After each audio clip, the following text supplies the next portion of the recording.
content de me tenir aujourd'hui une fois de plus devant vous. Je suis qu'un simple pécheur, mais j'ai été sélectionné par le ciel, par la grâce de Dieu pour pouvoir prêcher aujourd'hui. Aucun être humain sur la terre peut dire que le saint, le seul et le véritable saint, c'est Dieu. Aucun pasteur, aucun prédicateur, aucun prophète sur la terre lèvera son doigt pour dire que le saint. Je me rappelle cela il y a plusieurs années, mon père spirituel avait toujours l'habitude avant de prêcher de demander pardon. À chaque fois qu'il s'était né devant la chair pour prêcher, il disait toujours pardon à Dieu. C'est le Seigneur qui a mawa, et au fil du temps, on a compris que nous sommes des pécheurs. Avant, on pensait que les humains, le prédicateur, le pasteur étaient des saints, ils n'avaient pas de péché. Ils n'avaient pas des erreurs. Ce n'est pas seulement parce qu'on a péché, mais parce qu'on porte un corps pécheresse. C'est parce que nous portons un corps pécheresse. Que Dieu nous communique sa pensée. Amen. Nous allons prêcher sur un thème que Dieu m'avait mis à cœur. Le thème d'aujourd'hui s'intitule les décideurs. Je vais juste donner l'introduction de mon message. Je vais juste introduire.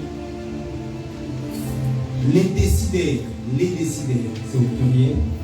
Les décideurs. Ça sera juste une introduction. Parce que c'est un grand message. Il y a plusieurs couloirs. Comment tu peux nous aider en prenant notre premier passage biblique, Matthieu chapitre 16. Matthieu 16, verset 19.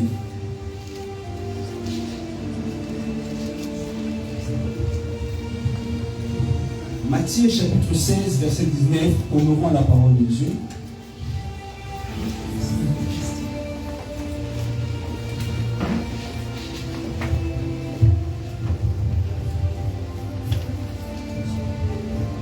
Matthieu chapitre 16, verset 19. Je te donnerai les clés du royaume des cieux. Là, c'est qui parle? C'est Jésus qui est en train de parler. Allez-y. Je te donnerai les clés du royaume des cieux. Ce que tu liras sur la terre sera lié dans les cieux. Et ce que tu délieras sur la terre sera délié dans les cieux. Dans ce passage, c'est Jésus qui est en train de parler à Pierre. On attendez ce que vous allez continuer encore. C'est Jésus qui s'adresse à Pierre. Il dit à Pierre, moi Jésus, je te donnerai le clé du royaume.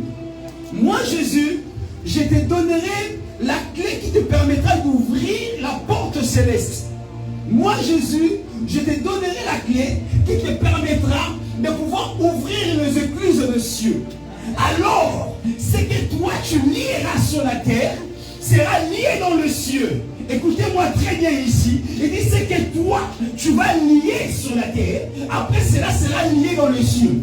Après il continue en disant encore, c'est donc toi tu délieras sur cette terre. Donc si toi tu te décides de délier quelque chose sur la terre, le ciel va automatiquement aussi le faire. C'est une manière de dire, si toi tu fais quelque chose sur la terre, le ciel aussi va agir. Si toi tu poserais la chose sur la terre, le ciel va répondre directement. Mais au contraire, si tu ne fais rien sur la terre, le ciel aussi ne fera rien. Les décideurs. Bien aimé, ce passage cache un grand secret dont plusieurs chrétiens nous ignorons. Il dit clairement, si tu te décides, Maman Caro, tu te décides de faire quelque chose sur la terre, il y a une loi spirituelle. Cette loi-là est liée à l'action que tu poses sur la terre. Une fois que tu poses cette action sur la terre, le ciel va répondre. Parce que le ciel n'agit pas, mais le ciel réagit. Alléluia. Amen. Le ciel n'agit pas, mais le ciel réagit par rapport à ce que tu fais sur la terre. Donc, si tu croises les bras, et tu te dis que Dieu va faire, Dieu va agir. Alors que tu ne poses pas d'action sur cette terre, sache-le bien que mon frère, ma soeur, le ciel ne s'ouvrira pas. Le ciel ne verra rien parce que tu n'as fait rien sur la terre. Donc, ceci, dans le monde spirituel, on n'obtient rien, tu ne peux jamais obtenir quelque chose sans poser un acte sur la terre.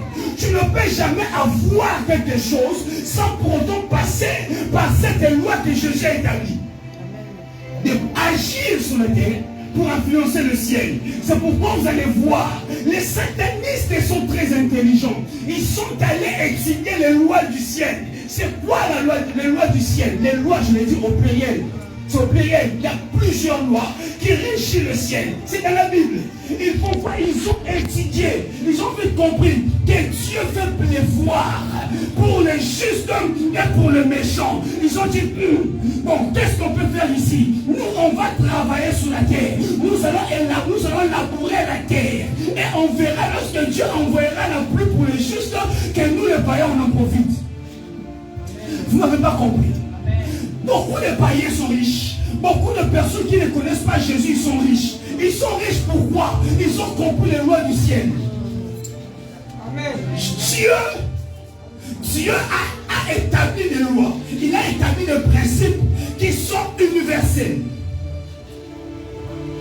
Dans ces principes que j'ai introduit juste aujourd'hui, dans ces principes que Dieu a établis, il y a un principe, Maman Caro, tu fais quelque chose ici, le ciel réagit. Amen. Il y a encore un autre principe, c'est Dieu lui-même qui l'a dit. Il dit, je veux faire pleuvoir la pluie pour le juste et pour le méchant. Qui a dit ça? C'est Dieu. C'est où? Dans la Bible. Et le païen dit, ok, nous on va profiter de cet acte, de ces principes. Et nous on va travailler sur la terre afin que le ciel réagisse. Maintenant le mal avec nous les chrétiens, on ne fait rien sur la terre. Nous sommes à merveille. Si tu ne fais rien sur la terre, tu dis seulement Dieu va agir. Il ne va pas agir. Amen. Oui, Caleb, Dieu ne va pas agir si tu ne fais rien sur la terre. Il ne va pas agir. Parce que Dieu n'aime pas le paresseux. Jésus a dit, le royaume de cieux, c'est pour les violents, c'est pour les courageux, c'est pour ceux qui risquent, qui prennent le risque, qui ne croisent pas le bras. Qu'est-ce que toi tu fais pour que le ciel réagisse? Si tu t'es dit, vu que je suis chrétien, vu que je suis pasteur, vu que je suis chanteur, je ne vais rien faire et le ciel va réagir. C'est faux. Le ciel n'agit pas. Le ciel réagit à ce qui se passe sur la terre. Si sur la terre tu payes un prix, le ciel voit et le ciel va réagir par rapport au prix que tu as payé sur la terre. Alléluia. On peut se rasseoir. Maman, vous êtes toujours là. On va avancer. Prenez Job. Job chapitre 38. 38. Job 38.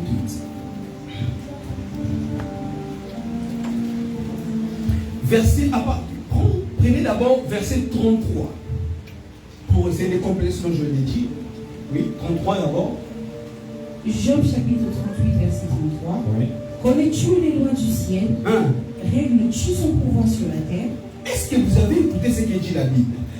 Ici, c'est Dieu qui dit, connais-tu les lois du ciel? Est-ce que toi, tu as connaissance de lois qui sont dans le ciel, dans le ciel? Qu'est-ce que tu as déjà pris le temps de vouloir chercher à savoir quelles sont les lois établies par Dieu? Alléluia. Je vous prie, quelles sont les lois? Connais-tu les lois du ciel? Le païen, les non-chrétiens, les satanistes, les hommes spirituels, ils ont étudié ces parties, ils se sont dit, tiens, il y a une clé ici. Cette clé-là peut changer la vie de plusieurs êtres sur la terre. Il suffit d'avoir la connaissance C'est pourquoi il est important de vouloir chercher la connaissance. C'est la connaissance qui te permettra d'avoir de l'avantage. La connaissance, c'est quoi? La connaissance, c'est les informations. Je vous donne un exemple. Lorsque tu es chez toi à la maison, tu regardes les infos. Et dans les infos, on dit ceci. On dit que demain, personne ne sort parce que demain, il y a guerre. Il y a guerre que tout et chacun reste chez lui à la maison. Que personne ne sorte dehors. Toi, tu as vu ça. Tu as entendu l'information. Tu t'es fait former. Lorsque tu t'es fait former, demain matin, tu ne vas pas ouvrir ta porte pour aller dehors. Pourquoi? Parce que tu as l'information. Si je vais dehors, je serai tué. Mais la personne qui n'a pas l'information, il va se lever comme il se lève tous les jours. Il va ouvrir la porte et il se fera comment? Il sera tué. Vous voyez la différence de la connaissance et de l'ignorance. C'est pourquoi la Bible dit, mon peuple est en train de périr. Non parce qu'il manque l'argent. Mon peuple ne périt pas parce qu'il manque de véhicules. Il ne périt pas parce qu'il manque de voitures, parce qu'il manque de maisons. Mais mon peuple périt parce qu'il manque seulement la connaissance. Remplacer la connaissance par l'information. Mon peuple périt parce qu'il manque de quoi? L'information. Alléluia. Est-ce que vous me comprenez? Amen. Ça entre comme ça casse. Très bien. Maman, prenez maintenant verset 12 jusqu'à 15. Verset 12. Depuis que tu existes, as-tu commandé au matin? Alléluia.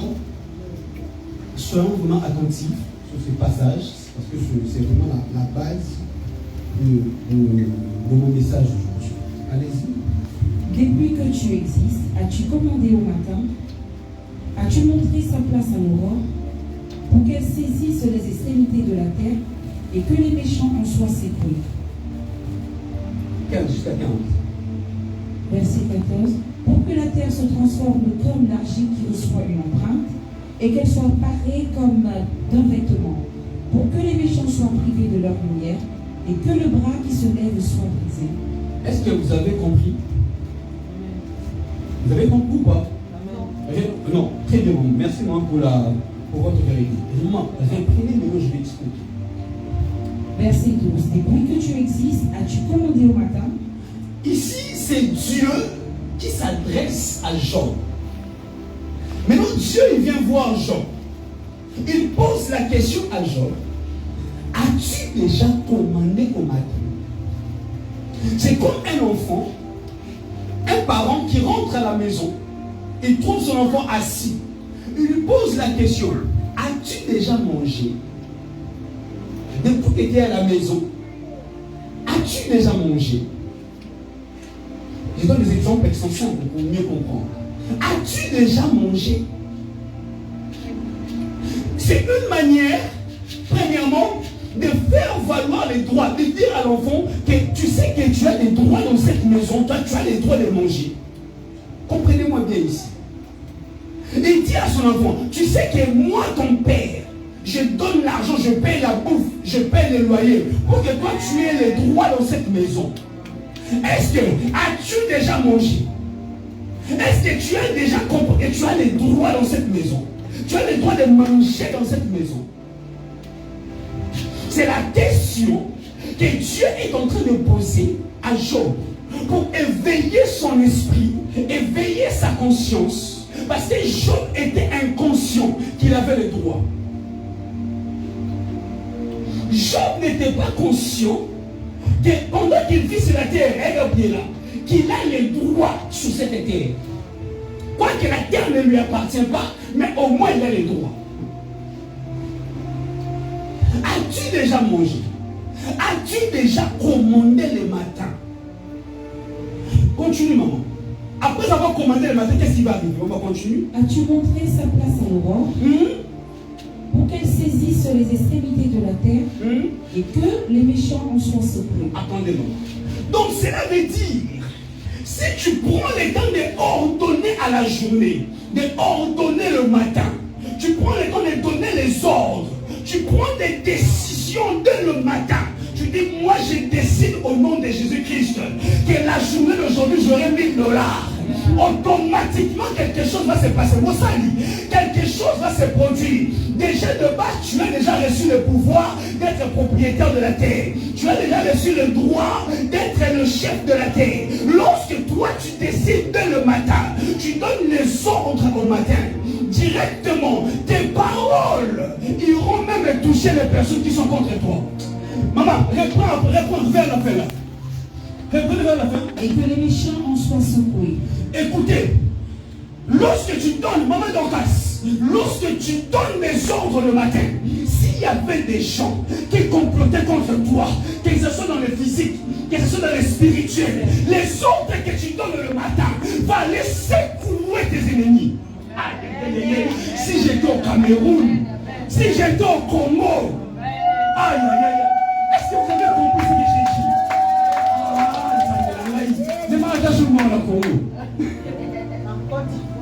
Même encore en Côte d'Ivoire, maman. J'étais au Cameroun, maman. Je suis en train de révéler des choses. Mon frère, ça va?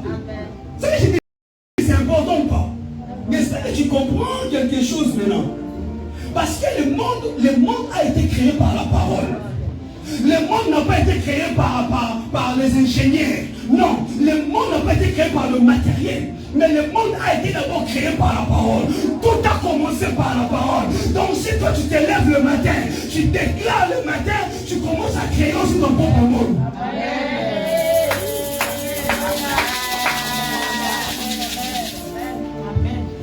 Oh le Dieu de mon Père. Si le matin, tu dis, tu as tellement de combats, tu te lèves. Bon, à dater d'aujourd'hui, j'ai trop souffert. Aujourd'hui, je donne l'ordre. Ma fille, tu donnes l'ordre dès le matin. Les gens qui combattent ton père, les gens qui combattent ta vie, directement ils seront secoués. Parce que toi, tu as reconnu en toi que tu as un pouvoir, tu as les droits, tu as les droits. Ce n'est pas, cette terre ne t'appartient pas, mais au moins tu as les droits. Parce qu'il y a eu d'abord un homme qui a créé cette terre, il s'appelle Dieu. La terre ne t'appartient pas. La terre a été déjà donnée à Satan. Là, on le sait tous. Mais au moins, le propriétaire numéro 1, c'est lui qui a créé cette terre. Il s'appelle Dieu. Et Dieu est ton Père.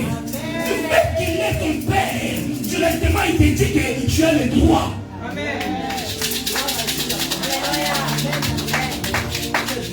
La terre a été donnée à Satan. Je vais vous démontrer la Bible. Mais, malgré que ça lui a été donné, tu as les droits. Maman, continue, verset 14. Verset 14. Pour que la terre se transforme comme l'argile. Attendez, est-ce que vous avez compris quand même l'explication de l'époque? On continue maintenant, hein? On va encore comprendre bien. Allez-y. Pour que la terre se transforme comme l'argile qui reçoit une empreinte. Maman, écoutez ici. Maintenant, c'est seulement des paroles. Caleb, les paroles que tu déclares le matin, cette parole-là va aller maintenant prendre la terre, faire de la terre l'argile. Attends, prenons l'exemple d'un potier. Les potiers sont les personnes qui travaillent la terre.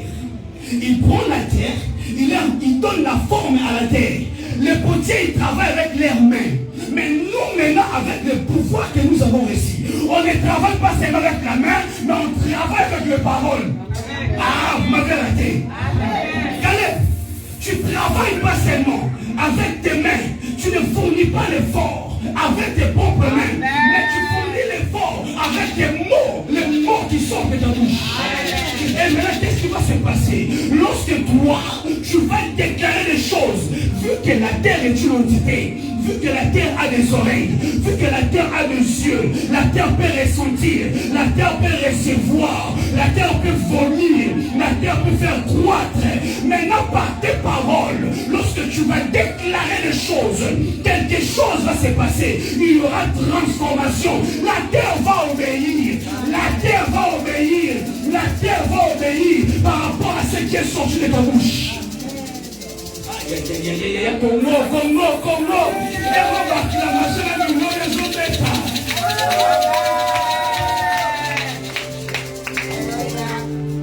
La terre est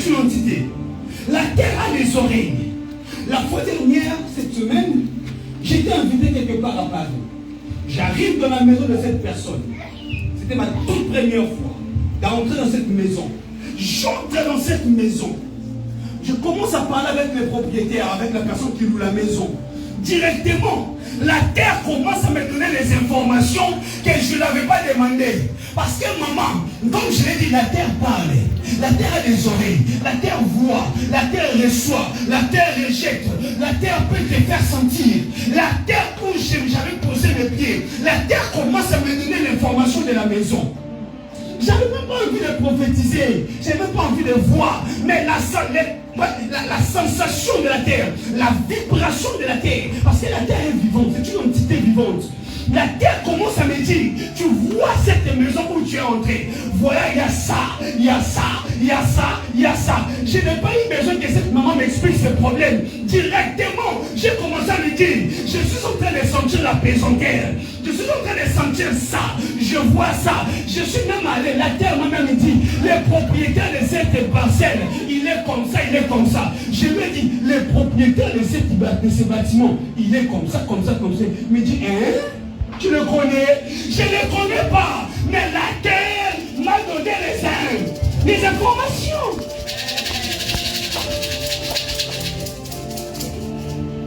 Est-ce que vous comprenez quelque chose? La terre, si tu déclares des choses, maman, tu parles à la terre, c'est tout si tu es conscient du pouvoir que tu as. Il y a certaines personnes qui ne forcent pas. Ils disent, hey, moi je serai millionnaire. Attends, j'ai même un témoignage d'une fille. Bon, je ne la connais pas. La femme là, les jours, elle était la cadette de sa famille. Les jours où elle s'est mariée, parce qu'elle était la plus belle, et ses autres sœurs étaient aussi jolies, mais ce n'était pas plus belle qu'elle, étaient au nombre de 6. Et elle s'est mariée au premier, qui était la cadette. Et lorsqu'elle se marie, elle dit, le jour de son mariage, elle dit ceci. Moi, je me suis mariée aujourd'hui, je suis la cadette. Mais après moi, en moins de 2 ans, tous mes sœurs vont se marier. Elle a seulement déclaré des paroles simples devant les gens. Elle a dit, après moi, 2 ans, mais tous mes sœurs vont se marier. Et après 2 ans, tous ses sœurs se sont mariées. C'est parce que ces jours-là, elle avait pris conscience du pouvoir qu'elle détient. Aïe, abra sobre les chats. Donc si tu déclares les choses dès le matin, directement la terre va aussi obéir. Maman, allez pour finir. 15 pour finir. Pour qu'elle saisisse les extrémités de la terre et que les méchants en soient surpris. Pour que la terre se transforme comme l'âge qui reçoit une empreinte et qu'elle soit parée comme d'un vêtement. Pour que les méchants soient privés de leur lumière et que le bras qui se lève soit brisé. Attends, c'est revenu encore. On a cité les méchants 2 fois. Tout ça par l'influence de ta parole. Lorsque vous voyez quelque chose revenir, cela veut dire, lorsque vous lisez la Bible, vous remarquez qu'il y a une phrase qui se revient tout le temps. Il y a une phrase qui revient, même dans une autre format, mais c'est la même phrase, même explication. Faites attention. Cette phrase cache quelque chose. C'est revenu encore. Il dit maintenant ici, ça change un peu, mais c'est la même phrase. Il dit, mais pour que les méchants soient privés de la lumière, donc par tes paroles, on copie les méchants, les ennemis, on copie les moments.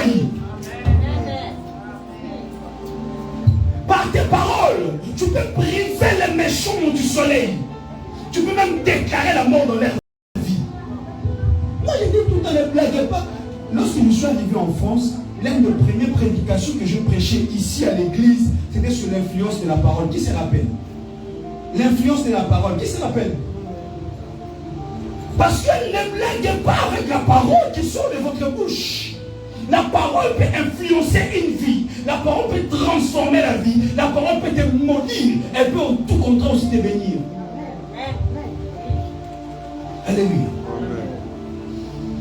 Donc, si tu vois les gens s'élever contre toi, vouloir te faire du mal, lève-toi le matin. Commence à déclarer. Il y a les horaires de prière qui sont très dangereux. Il y a le matin. Il y a à midi. Il y a 15 heures. Il y a 18 heures. Minuit aussi. Ce sont des heures très dangereuses en prière. Nos frères musulmans ont compris toutes ces choses. Hein? Oui, nos frères musulmans ont la connaissance de ces heures. Parce que les heures portent des secrets. Un jour, on va parler seulement sur les heures. Donc, chaque heure se cache un secret spirituel.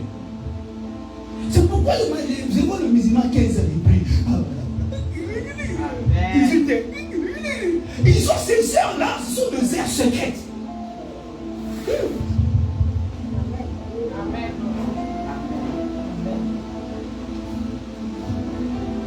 Et je rajoute ça parce que c'est venu dans mon esprit. Est-ce que vous savez aussi, c'est venu dans mon esprit, je vais dire ça. Est-ce que vous savez que la terre, lorsque Dieu bénit Abraham, il dit à Abraham, il dit, la terre, il dit, ta postérité sera comme le sable de la mer. Après un temps encore, il vient lui dire, il dit, lève les yeux vers le ciel et compte les étoiles. Il dit, qu'est-ce que tu vois? Je vois les étoiles. Il dit, compte les étoiles si tu peux. Après, il dit, ta postérité seront comme des étoiles, Gabriela. Écoutez maintenant ici un secret. Lorsque le premier fils d'Abraham, c'est qui? Le premier fils d'Abraham, c'est Ismaël. Sa mère s'appelait comment? Agar. Lorsque Agar avait fui Jacob, il arrive dans le désert, il commence à pleurer. Elle commence à pleurer. Lorsque elle pleurait, il n'y avait pas de solution. Mais lorsque l'enfant a commencé à pleurer, directement, l'ange est apparu et il y a eu une source d'eau aussi qui a fait quoi? Il y avait, alors que Agar ne voyait pas la source d'eau. Mais lorsque l'enfant a pleuré, lorsque l'enfant a élevé sa voix, l'enfant qui est la postérité d'Abraham, dont Dieu a dit, la terre, elle dit, ta descendance seront quoi? Comme la poussière de la terre. Donc, Dieu, la première descendance d'Abraham, c'est Agar. Dieu l'a donné la terre.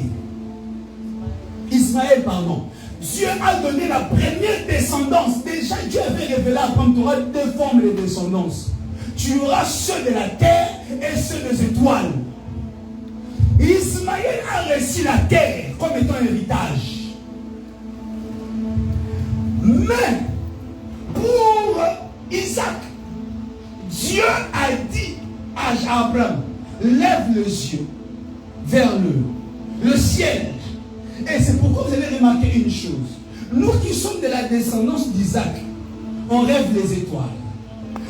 Joseph il dort. Il rêve quoi? Les étoiles. Jésus est le soleil de la justice. Nous sommes des étoiles sur cette terre. La Bible même dit nous sommes des étoiles, nous sommes des luminaires sur cette terre. Parce que nous avons reçu la bénédiction d'en haut. Amen. Maintenant, l'avantage avec nous, c'est quoi? On ne se limite pas par la bénédiction d'en haut. Parce que nous avons aussi un autre droit. Les droits de la terre.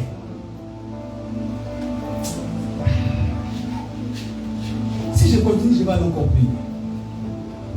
On se limite là. Qui a compris quand même ce que j'ai dit? Lorsque tu pries, tu dois savoir que tu as double portion. La première portion que tu as, c'est la portion céleste. Et la deuxième portion, c'est la portion terrestre. Alors, lorsque tu pries à Dieu, tu dois agir sur cette terre pour influencer le ciel à réagir à ta faveur. Amen. Alléluia. Amen. Bon, je vais sauter. Je n'ai même pas donné la définition. Je donne la définition de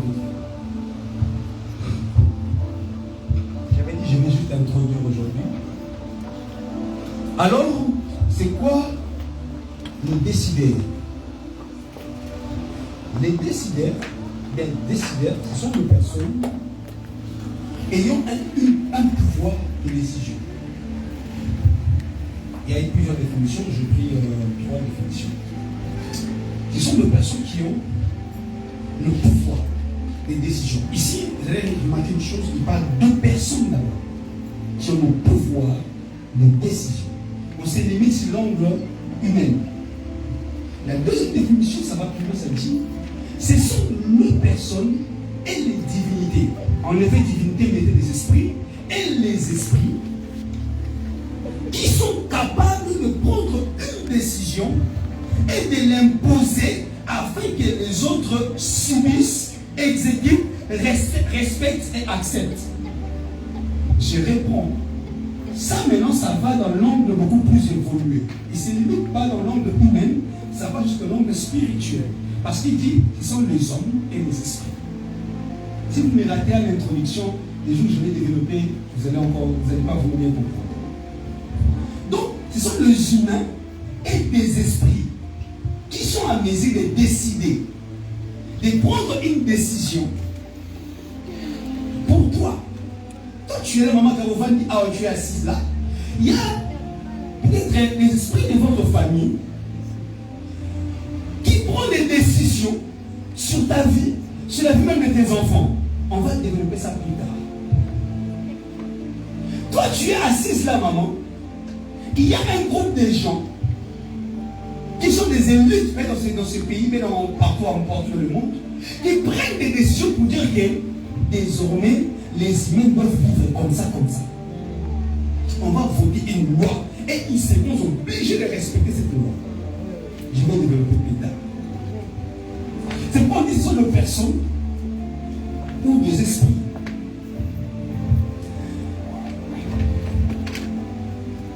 Troisièmement, il parle encore des personnes, des esprits, mais qui possèdent le pouvoir, qui possèdent l'autorité, qui possèdent la responsabilité pour faire un choix définitif entre plusieurs. Donc, ces personnes-là, ils ont la responsabilité. Donc, dès que tu es là, il y a une personne et un esprit qui a la responsabilité de prendre les décisions à ta place. Alléluia. Bon, comme vous le savez tous, moi j'aime beaucoup plus aller dans les profondeurs, chercher en hébreu, chercher dans l'autre langue ce que ça dit. Mais non, en latin, parce que décider vient du mot du verbe décider. En latin, c'est décider. Qui a fait la philo ici? Bien, qui connaît la philosophie? C'est décider, décider. C'est décider, mais décider. Décider. Ouais. En latin, c'est décider. Décider qui signifie couper, trancher entre plusieurs possibilités. Couper ou trancher entre plusieurs possibilités. Alors j'ai dit, je ne peux pas me limiter ici, je dois aller en hébreu quand même, vous savez. Moi j'aime beaucoup l'hébreu. En hébreu c'est les acolytes. Les acolytes. Les acolytes qui prend presque la même signification qu'en latin, en disant c'est trancher ou rendre une décision définitive. Trancher ou rendre une décision définitive. L'avantage avec l'hébreu, ça te donne même des racines. Et maintenant, dans sa racine, la racine dit dans la pensée de ces membres, c'est comme les catholiques, dans sa pensée, comme on dit, pas l'étymologie, mais dans la pensée du mot, dans la pensée de ces mots-là, elle évoque l'idée de porter l'idée de quelque chose, excusez-moi, ça porte l'idée de quelque chose de définitif, d'absolu ou du révocable. Vous voyez?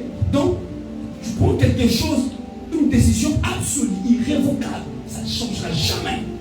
C'est définitif, c'est fini. Ça ne peut plus changer, ça reste intact. Une décision ferme. Et alors, cette pensée, ces mots décidés, toujours en hébreu, ça cache deux pensées majeures. Dans les deux pensées majeures, la première pensée, ça dit lorsqu'on parle de décideurs, on parle de personnes. Des personnes qui sont investies de l'autorité de gouverner ou de rendre justice. Retenez bien, investi. C'est-à-dire une personne qu'on a investie, qu'on a conféré un pouvoir, qu'on lui a donné un pouvoir qu'il n'avait pas avant. Exemple, le député, le président, vous voyez, une personne qu'on lui a donné un pouvoir qu'il n'avait pas. Les gens se sont rassemblés pour le voter, pour dire que toi tu seras notre chef. Bon, c'est pourquoi on dit investi. Alléluia. Et la deuxième pensée, c'est-à-dire, ce sont les personnes qui détiennent. Vous voyez bien la nuance? Premièrement, ils ont dit investir, mais deuxièmement, ils disent qu'ils détiennent le pouvoir de décision. C'est-à-dire, lorsqu'on parle de détenir ici quelque chose, on ne t'a pas voté, ce n'est pas les gens qui t'ont choisi que tu sois là. C'est quelque chose que tu as ça en toi, c'est comme inné, c'est comme si tu étais un propriétaire de quelque chose. À l'exemple, dans nos familles, le parent. En fait, il a de l'homme, il a une famille, il a des enfants, il a automatiquement un pouvoir de décider sur la maison, sur sa maison. Vous comprenez un peu? Donc il les détient automatiquement. Exemple, le chef d'entreprise, il a son entreprise qu'il a créée. Il a automatiquement un pouvoir de décider sur ça. C'est différent d'être investi. Investi, donc vous savez, ce sont les hommes qui viennent te choisir. Mais détenir, donc tu l'as de manière naturelle. Tu es comme si tu étais titulaire de la chose. Alléluia. Pour aller finir, je vais sauter parce que je ne peux pas m'attarder ce moment-là. Pour aller finir et sortir une petite pensée pour prier. Maman, prenez un roi. On va prendre un roi, chapitre 22, verset du 7 à 35. Il me reste à peu près 15 minutes. On va clôturer. Je vais préférer clôturer par cette pensée.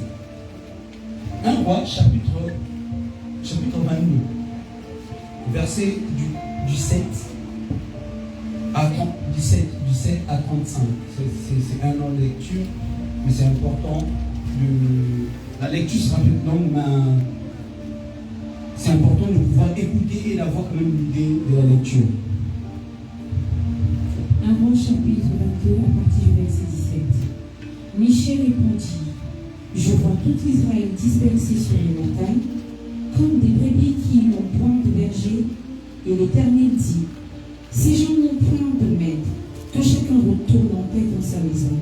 Le roi d'Israël dit à Josaphat: Ne te l'ai-je pas dit, ne prophétise pas pour rien sur moi, rien de bon, ne prophétise que du mal. Et Michée dit: Écoute donc la parole de l'Éternel. J'ai vu l'Éternel assis sur son trône, et toute l'armée des cieux se tenant auprès de lui, et à sa droite et à sa gauche. Et l'Éternel dit: Il séduira Achab pour qu'il monte à Ramoth en Galaad et qu'il y périsse. Ils répondirent l'un d'une manière, l'autre d'une manière. Et un esprit vint se présenter devant l'Éternel et dit: Moi je le séduirai. L'Éternel lui dit: Comment? Je sortirai, répondit-il, et je serai un esprit de mensonge dans la bouche de tous ces prophètes. L'Éternel dit: Tu le séduiras et tu en viendras à bout. Sors et fais ainsi. Et maintenant, voici l'Éternel a mis un esprit de mensonge dans la bouche de tous les prophètes qui sont là. Et l'Éternel a prononcé du mal contre toi. Alors Sédekias, fille de Kenaana, s'étant approché, frappa Michée sur la joue et dit: Par où l'esprit de l'Éternel est-il sorti de moi pour te parler? Michée répondit: Tu le verras au jour où tu iras de chambre en chambre pour te cacher. Le roi d'Israël dit: Prends Michée, amène-le vers Amon, chef de la ville, et vers Joas, fils du roi. Tu diras: Ainsi parle le roi. Mettez cet homme en prison et nourrissez-le de pain et de l'eau d'affliction jusqu'à ce que je revienne en paix. Et Michée dit: si tu reviens en paix, l'Éternel n'a point parlé par moi. Et dit encore, vous tous peuples, entendez, le roi d'Israël et Josaphat, roi de Juda, montèrent à Ramoth en Galade. Le roi d'Israël dit à Josaphat, je veux me déguiser pour aller au combat. Mais toi, revêt-toi de tes habits. Et le roi d'Israël se déguisa et alla au combat. Le roi de Syrie avait donné cet ordre aux 32 chefs de ses chars, vous n'attaquerez ni les petits, ni grands, mais vous attaquerez seulement le roi d'Israël.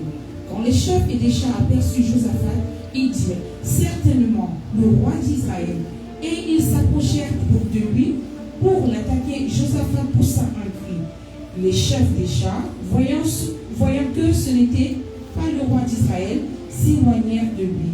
Alors, un homme tira de son arc au hasard et frappa le roi d'Israël au défaut de sa cuirasse.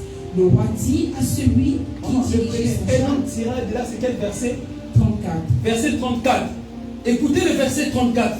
Dit. Alors, un roi tira son arc au hasard et frappa le roi d'Israël au défaut de sa cuirasse. Le roi dit à celui qui dirigeait son char, tourne et fais-moi sortir du champ de bataille, car je suis blessé.